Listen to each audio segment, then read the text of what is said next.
napili ko pong question is yung letter C. What are you most excited or nervous about as you begin this journey? Sa araw po na nagsimula yung work immersion o bago po magsimula yung work immersion, excited po ako na ma-meet po yung mga student dito po sa Santo Niño at malaman po kung ano pong meron dito sa Santo Niño School po nila. At excited din po akong ma-meet yung mga teachers kung saan po ako ipapasok na room. At excited din po ako sa mga gagawin naming task dito at kung ano po ba yung mga gagawin namin habang pong nag-work immersion. And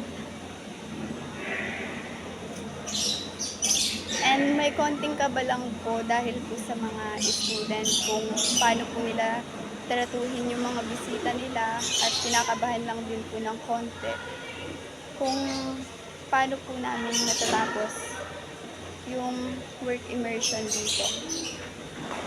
Yun lang po. Thank you po.